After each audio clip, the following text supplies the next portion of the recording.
welcome back 40k fans to the Battleforge Brothers YouTube channel, and today we are at the conclusion, the final chapter of the Antaris III mini story that we've been doing. And as you can see, we are in a different section of Antaris III. From the last time that we played, the Tyranids had decimated the Ultramarines. They've consumed that section of the planet and they have moved on. But the Space Marines, they have sent off a signal to make the Imperium aware, and the Imperium have answered. The Grey Knights have arrived. So we're playing across this lush terrain, soon not to be lush if the Tyranids have their wicked way. So at the back side here we are playing Dawn of War, so that is Graham's deployment line down there, and my deployment, as you can see by the white dice. Objectives wise, we are over here, we have Objective 4, Objective 1, Objective 2 there, Objective 1 is over here. We also have Objective 6, which is marked by the blue in front of it there. And then we have 5 just over here, and right tucked at the edge of the board is Objective 3. We are playing Spoils of War, so it'll be interesting to see what we do. But let's go and have a look at the armies that will be doing battle today. Starting with the Grey Knights.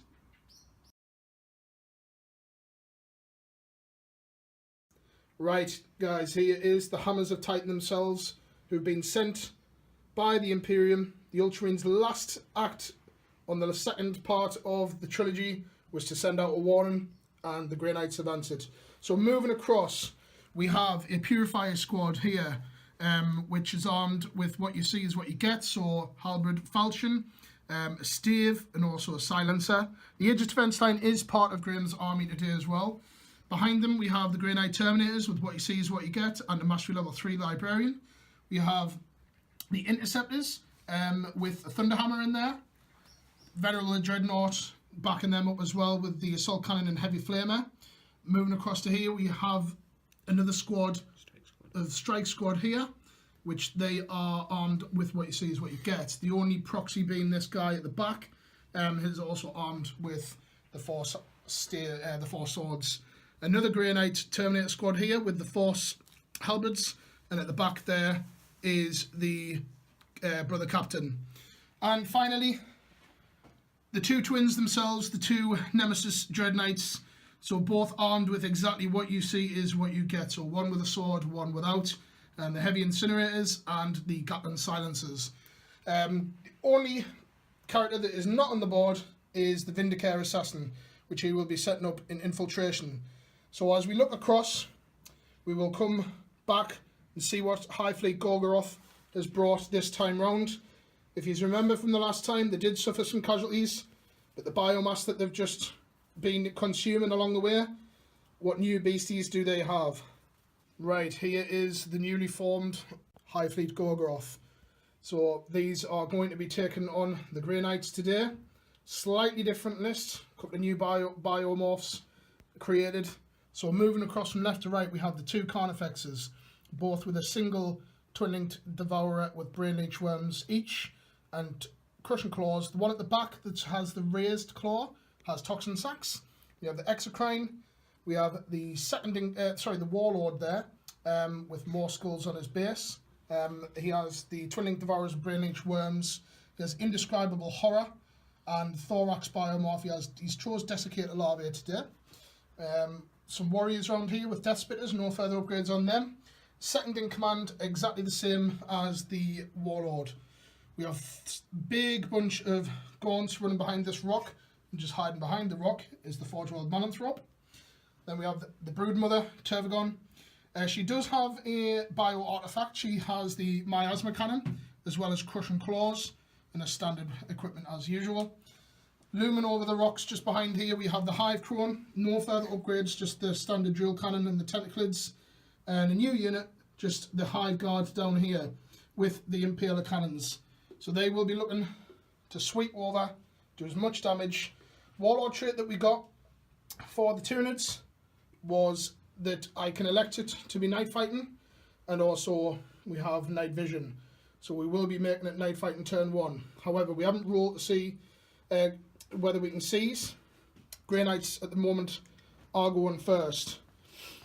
So we look set to go. We will roll to see who's going to go first. The only other thing to mention was Graham's. What was your warlord trait again, Graham? The warlord trait is the warlord in his unit has the stubborn rule. Stubborn, right. Okay, not so bad. So we will roll to see if we can seize the initiative. Hopefully we get a nice tasty 6. Okay, on a roll of a 5, almost. Not good enough. So we are playing tactical objectives today, so we will come back at the top of Grey Knight's turn 1.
Grey Knight's turn 1.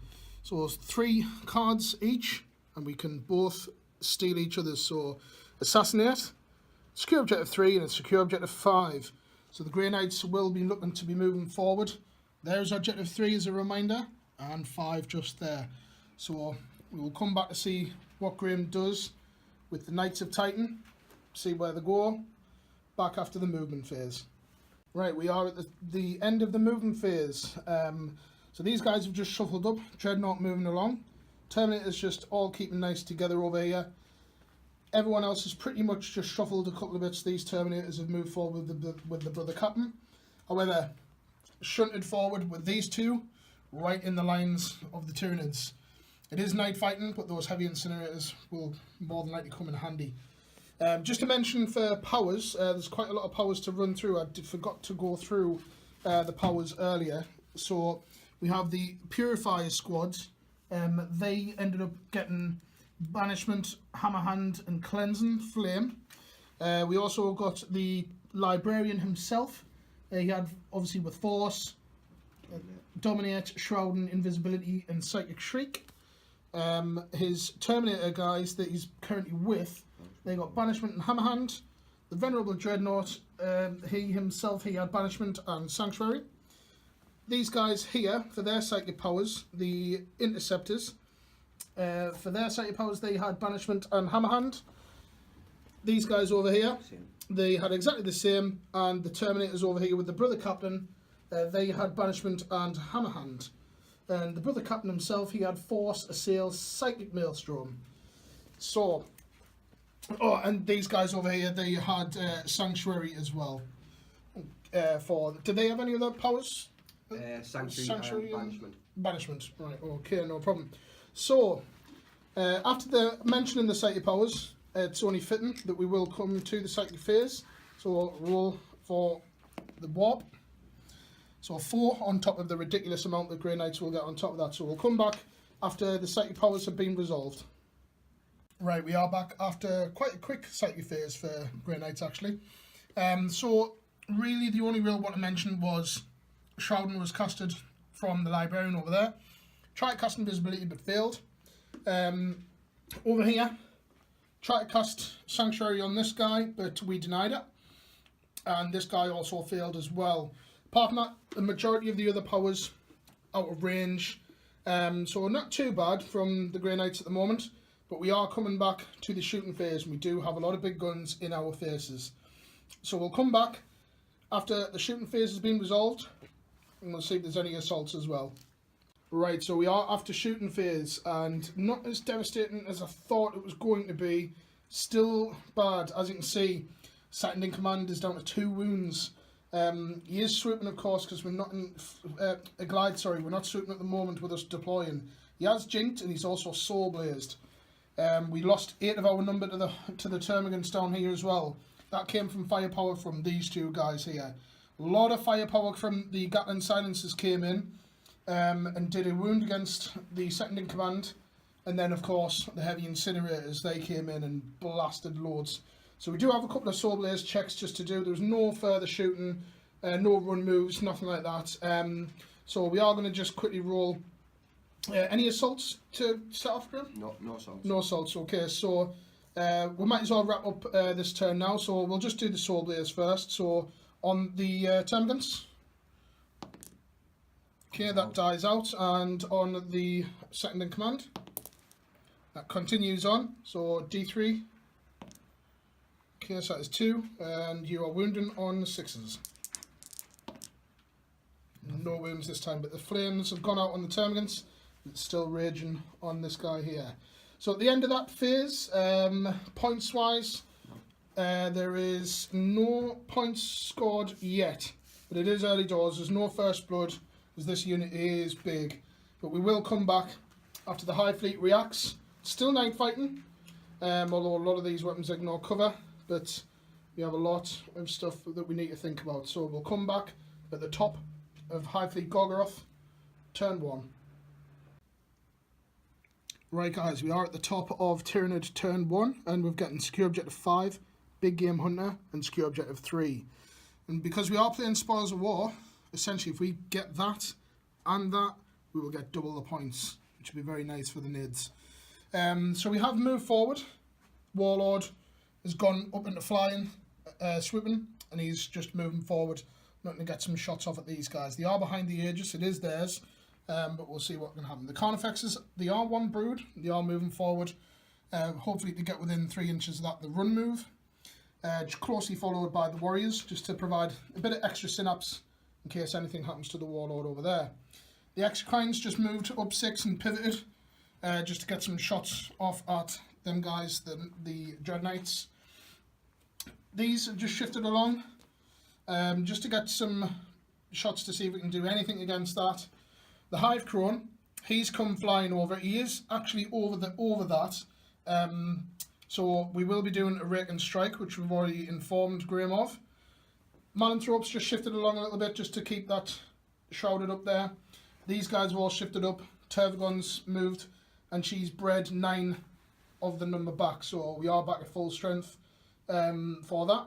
The second in command, he's also flown off, and the Hive Guard have just shifted along here, looking to see if we can get some shots. Maybe it's at the Vindicare over there, hiding behind the rock. But we do have some psychic fears to get done. Hopefully we might be able to bolster some of our guys up with some of the powers. And just to mention the powers, because we did forget at the beginning. So the Warlord has Warp Blast and Psychic Scream.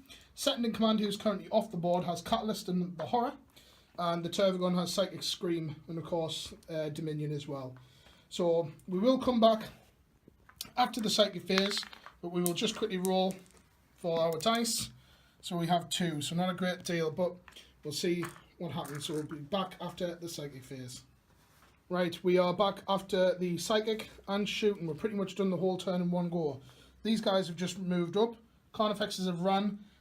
Tad bit short of objective 3, however. The Warlord has moved forward, and he has also shot his Warp Blast into there from the Psychic phase, which was the only psychic power we got off. Took out 1, then the Twinning Devourers took out the rest, but they are fearless, the Purifiers, so that's not a problem at all there. The Exocrine shot streams into this Dread Knight and took it down to 2 wounds. And a lot of firepower came in to this guy, but the best thing was the Raking Strike from the Hive Crone took it down to 1 wound. A lot of Termagant fire coming in. We're wounding on 6s. We got 2 wounds, but passed. Miasma Cannon shooting through as well, but passed the save off there. However, first blood has been scored. Hive Guard have shot through, and the Vindicare Assassin is no more. So that gives us 1.4 for that, for first blood. Now, cards at the end of that round We didn't get Big Game Hunter, but we are going to keep it because we can probably get that. This one here, probably get that soon. We did, however, secure objective 5 over here with the Exocrine, but we also pinched Graham's, so that gives us 2 points total there. So that puts the Tyranids on 3-0 so far. However, we will find out what the Grey Knights will do in response at the top of Grey Knights turn 2. Right, so we are at the top of Grey Knights turn 2, and secure objective 3 is still in effect. Assassinate. New one is domination. So the Knights have jumped forward. So these guys have just pulled forward with their Dreadnought. Interceptors have used their shunt move and just jumped up there. They're not within an inch of the Carnifexes, and also he's flying, so they ignore that. So there'll be a nice tasty point there and pinch the one off me. These guys have just moved through cover over there as well, and the Terminators here have just shifted around a bit to get a bit of a beady eye looking over this way here at the Tyranids. The two Dread Knights, however, they're shifting round. It looks as though that they do not like that gun on there with good rights, so they're going to probably pump as much firepower into that as possible. So we'll come back after the psychic phase, and we'll just obviously see how many warp charge that Graham will get. So that is 1 on top of his ridiculous. So we'll come back after the psychic phase has been resolved, and then we'll move on to the Grey Knights shooting phase. So can Hive Fleet Gorgoroth hold up to the firepower that will no doubt come their way? We'll have to wait and see. Right, so we are back after Grey Knights psychic and shooting. So very quickly on the psychic phase, not a great deal of stuff to do, but cast Dominate on the Warlord. I elected it to go off because I was trying to stop some of the powers such as Sanctuary, which we didn't stop anything, but Graham had some quite poor rolls. So this guy here without the sword, he's got Sanctuary, but the other one doesn't. And as you can see, they have shot forward, and they have shot into the Exocrine, and these guys as well with the Flamers. They did kill one, but in Synapse and Synaptic creatures. These guys put a wound onto the lead Carnifex of this brood here. Quite a lot of firepower coming in at the Warlord, but he's dodging everything. A couple of holes through his wings, maybe, but he is absolutely fine. We do have a couple of assaults to set off as well. So Graham is going to roll up for charging through for these guys here. So it is charging through difficult terrain, so it will be -2 to the roll. Right, so don't think that is enough to get in. So we'll resolve the measuring just because it may be a little bit in, but we'll also resolve Overwatch, and we'll come back after the end of the turn. Right, so we are back at the end of Grey Knight's turn 2, and these guys, unfortunately, they did fail their charge getting in. We did fire on Overwatch, we got 2 hits, but then rolled Snake Eyes, so no damage done there. So, what else can the Hammers of Titan do? But they will have to wait and see what the Tyranids do afterwards. Points scored from the Grey Knights in that round, not too bad actually. The current scores is 3 to the Nids, 2 to the Grey Knights, because they stole our secure objectives 3 by these guys here. Puts them straight away on 2. So we'll come back at the top of Tyranids turn 2, where our second Hive Tyrant will be coming back on from ongoing reserves. We'll see what cards that we get. Right, we are at the top of Tyranids turn 2. We still have Big Game Hunter from last time. We've gotten the new card of Secure Objective 4 and Supremacy. So to do so, we've moved these guys up just to keep that Synapse. The Carnifexes are moving through to eat these in combat. Hive Crones flew over, and he's going to rake and strike that. We haven't resolved that yet. The second in command, he's came back on reserve, and he's also vector striked against that as well, so we'll resolve them at the end. Mananthrope, in a bizarre move, he's pulled this way a little bit. Still providing Shrouded. These are all conga lining up, just holding Secure Objective 1 there. It's not our card, but it'll help us get Supremacy. The Tervagon, just shifting round, looking to get a bead, maybe to fire that miasma cannon across there, maybe. The one that was spawned has just moved across here, and the Hive Guard is staying exactly where they are because Secure Objective 4 is one of our cards. I've run out of models as well, so it looks as though that we're done breeding for now, although she hasn't rolled any doubles yet, so we'll come back after the psychic phase. See if we can let out some psychic screams. See what we can do. So we'll come back after the vector strikes have been resolved, after the psychic phase and the potential shooting phase afterwards.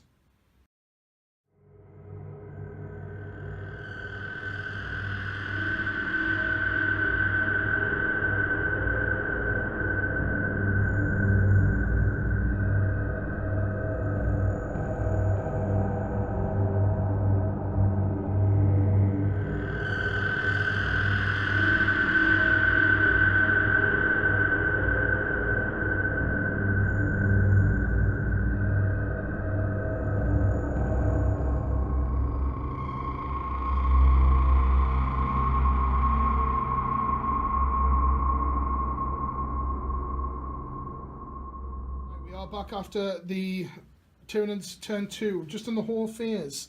As you can see, Exocrine shot his blast and past save there, killed the other one, so that is good. And he's still on 1 wound.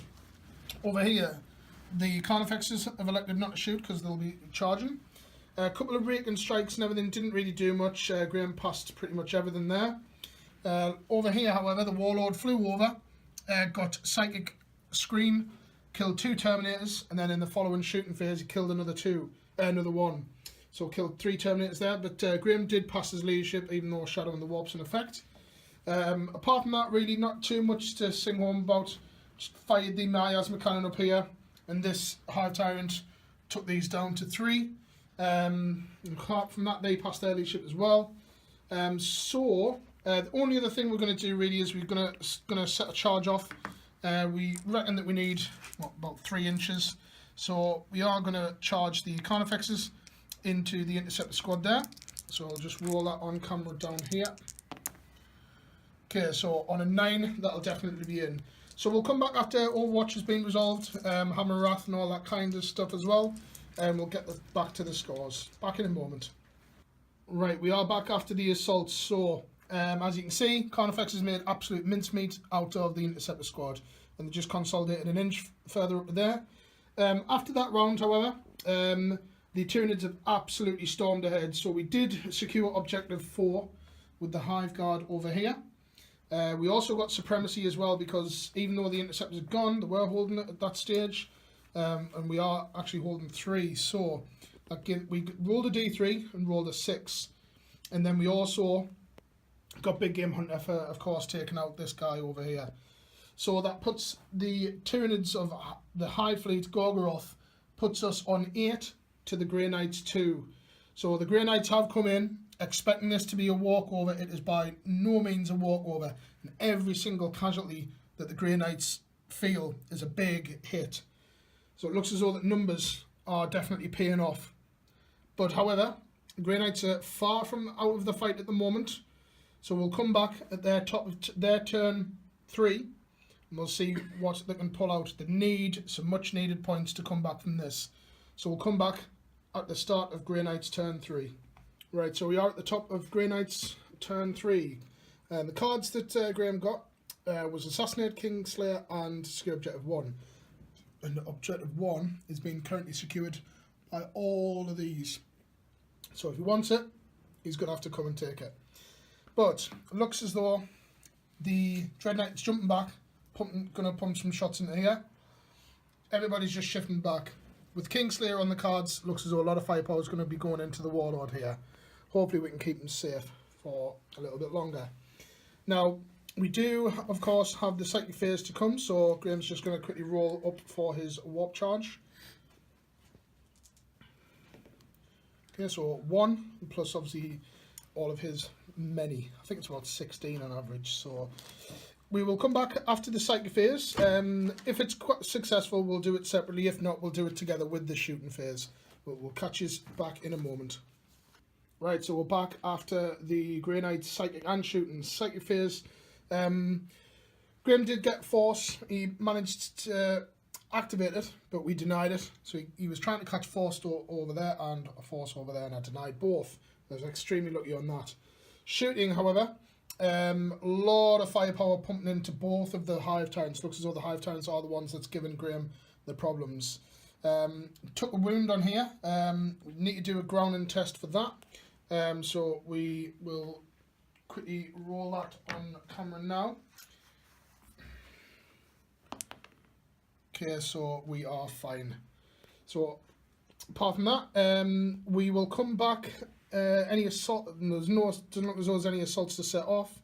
We will come back after the beginning of Tyranids turn 3. Right, so just a very quick addendum to Graham's final turn. Just for the points as well, he didn't get anything, so he's currently still on 2. However, cards we have is Secure Objective 2, 4, and Harness the Warp. 2 is quite a way away. 2 is right the way over there. We have moved as well. So these guys have moved up onto 4, while the Hive Guard have just pushed around.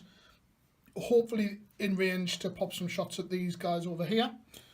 All the Termagants, Tervagon, Malanthrope have all just shuffled around. As they are starting to clean up, they are starting to move in to start and devour the remaining part of Antaris III. The Exocrine is just pivoted.